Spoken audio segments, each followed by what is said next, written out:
in CB4. All the other thugs, they're doing good. No, I'm sorry, eel baby. It just takes time. I think you guys forgot. This is such a beautiful shot going ham. Wow, look at that. Feels like a resort. There you go. There you go. Look at, there's the black. This is where all the magic happens. You get the best of both worlds. Hana Hui A Maui. Aloha, my ohana.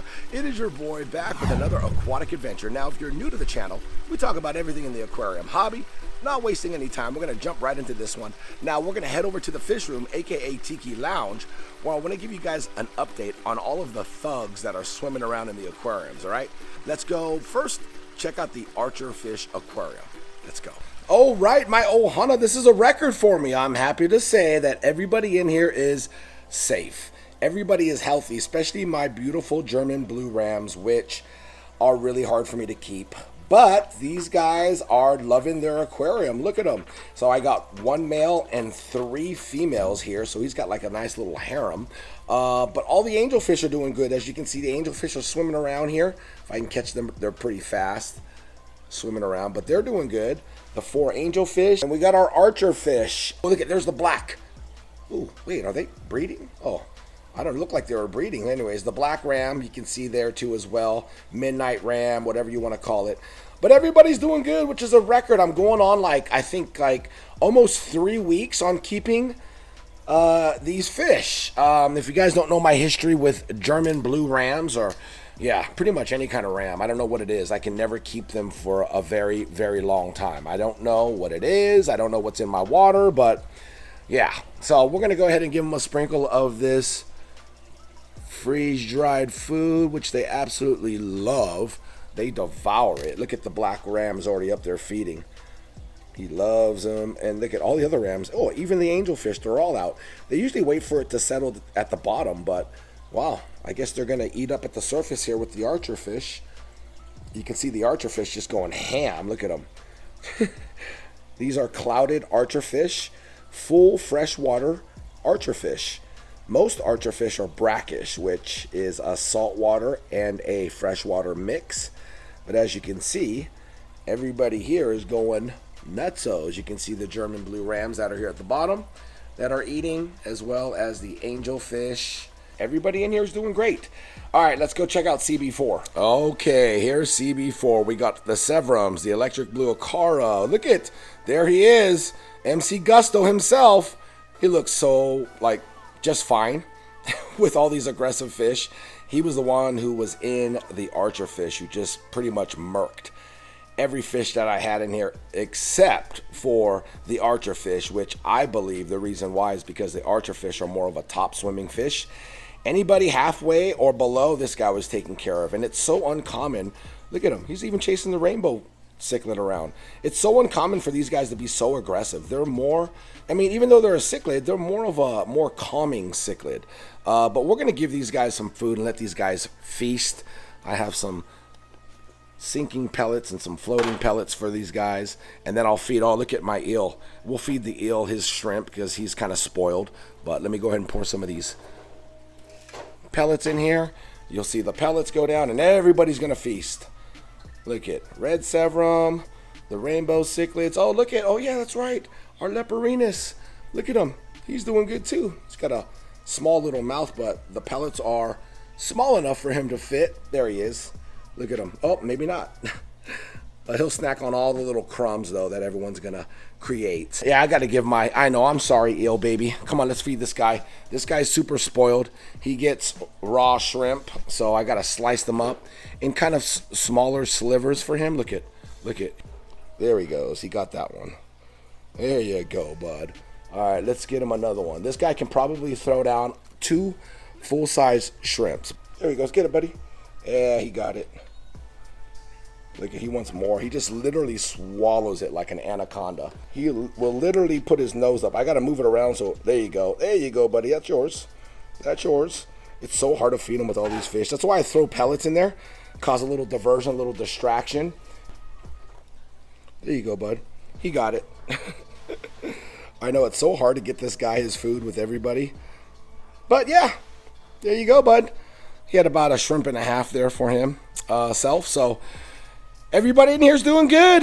All right, let's head out to the backyard, back to Tiki Falls. Okay, so we're in the backyard. Behind me is Tiki Falls, my 8,500-gallon koi pond. Now, directly behind me right here, you'll see these beautiful canna lilies. It's one of my favorite tropical plants that actually thrive here in Northern California. Now, I think you guys forgot what it used to look like in this little area here before I planted these. So I'm gonna show you guys some video of what it used to look like versus what it looks like now.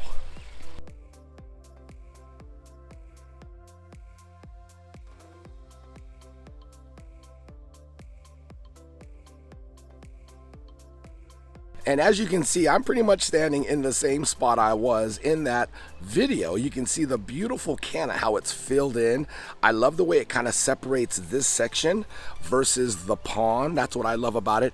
And if we're sitting down here, it's like privacy too, you know?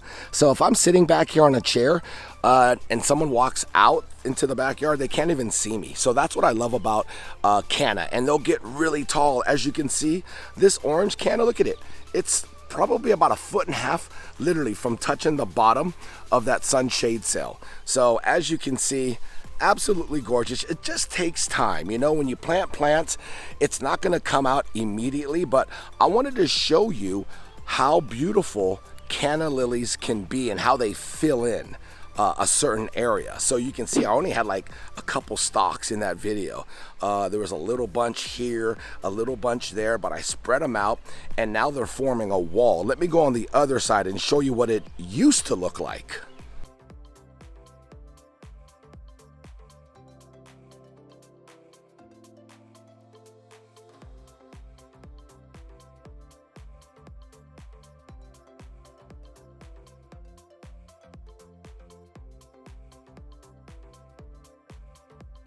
This is such a beautiful shot. You got the beautiful koi fish swimming, but look at the canna. To compare it from what it used to look like, I mean, you could see right there. Look at my taro, how big it is versus what it was before. And like I said, it almost creates like this barrier or this wall, you know? As I move down, you can see the red canna and the iris that's in there too as well. So everything kind of grew in and it just looks super nice. And like I said, it's a separation and makes a beautiful backdrop too here in Tiki Falls. Now, also what I wanted to show you guys was the ground cover on how much it has grown in. It looks beautiful. I'm gonna show you guys some video of what it used to look like before I added this ground cover. See, as you can see, it looks totally different, right?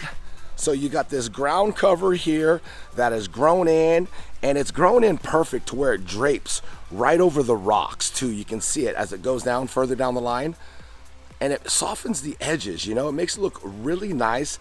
I've always wanted to do a video like this to show you guys what it looks like. Now on this side over here, I've added some more of the ground cover and it's gonna grow in really nice. Added a bird of paradise there. This beautiful plant here, I forget the name of it, but look at the flowers that are blooming on it.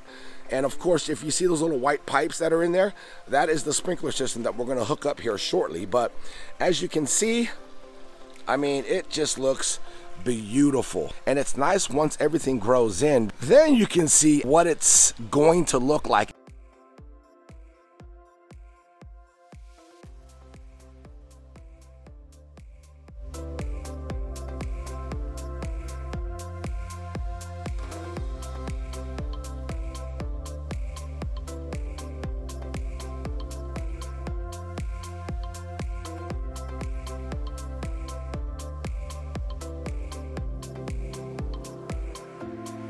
Doesn't it look beautiful at night? I tell you, it's like night and day. You get the best of both worlds. Feels like a resort vibe is what it does. All I need is a couple margaritas and some music out here. Ooh, I'm telling you, it could be some long nights here. Now I want to take you guys in the back of Tiki Falls where all the magic happens. And I'm going to show you guys the heart and foundation of Tiki Falls. Let's go. All right, so we are behind Tiki Falls. This is where all the magic happens. Now, I get a lot of comments and you guys are always asking me, what is the heart? What is powering Tiki Falls? And I want to show you guys a little update on how everything is going back here. Now, this right here is the heart of Tiki Falls. This is my Pentair, as you can see it right there, IntelliFlow VSF variable speed and flow pump. This pump is so awesome. I mean, you can change different speeds, you can lower it down, you can make it flow harder. It is like bells and whistles. I mean, there's an app that you can control it from your app. I don't use it. I'm very simple when it comes to this. Turn on, turn off. It's got 4 different speeds here. So right now you can see I'm under the number 2 right there, and you can see the 1650 RPMs. That's per minute. Now, if you look down below right there, 54, 55 gallons per minute, that's exactly what it's pumping. So doing the quick math, every 2.5 hours, this pump is pumping 8,500 gallons of water. So my pond, Tiki Falls, is turning over every 2.5 hours all day. We stay right there at 1650 RPMs and 54 to 55 gallons per minute. I can ramp it up to 1750 or even 1800 if I need to, but this right here is my sweet spot. You can program those 4 different numbers there, so you can have one for the winter time, so you can lower down the RPMs and the gallons per minute in the winter. That's the heart of Tiki Falls. Now, what did I want to share with you guys were all these pipes. My boy Dennis made it simple. So this bottom pipe here is for our bottom drain. Bottom pipe, bottom drain. The middle pipe here is for our skimmer. And then this top pipe here is for our jets. So this is what happens. The pump is pumping the water through this bottom drain pipe right here. It's going to go up through here. Okay, it's coming through here. Same thing with the skimmer. So these 2 are going this way into the pump. Boom! The pump goes in, it shoots out. Water goes this way and water goes this way. This direction here goes up into our mountain tree natural ecological filtration system, this box, and then it comes out this hose and goes back into the pond. Now at this T, water shoots this way too as well, and this is going to our pumps that we have, or our jets that are lined all the way around the pond, which provides circulation in our pond. Now this top PVC pipe here comes down into our aerator. This is our pump for our aeration into Tiki Falls 4.0. So you kind of understand the system right here. Like I showed you guys earlier, this is our lights. We have a circuit just made for our light system. It's on a timer if I want to turn it on at a certain time, which is super cool. We have that on its own separate breaker. We have our UV sterilizer balls from mountain trees. So we have our UVs. Those are all the ballots right in there. So we have those bad boys in there. Close that. This is our manifold for our sprinkler system that we haven't hooked up yet.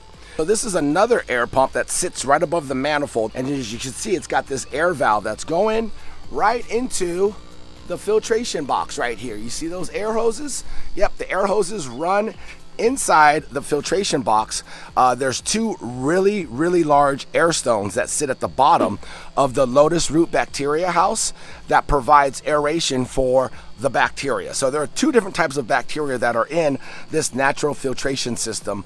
It's anaerobic and aerobic bacteria. So we provide the oxygen for those types of bacterias, and that's pretty much it. I mean, all the check valves is when I do like cleaning out of the filtration system. I showed you guys this guillotine valve, so we shut off the water from going into the mountain tree filtration system. That's just the basket, so actually when I turn it off, I'll unscrew that, clean out the basket. Sometimes there's debris, algae and whatnot that the bottom drain is sucked up. So it's kind of a pre-filter before it enters into this section and goes up.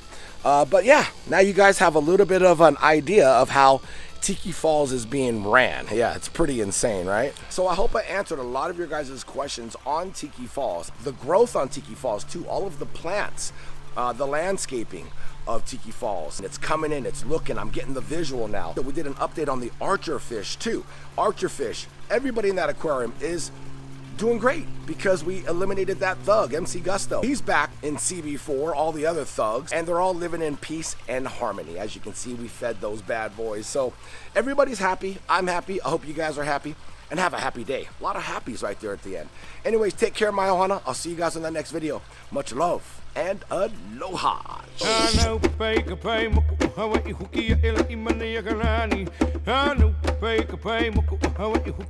A Maui.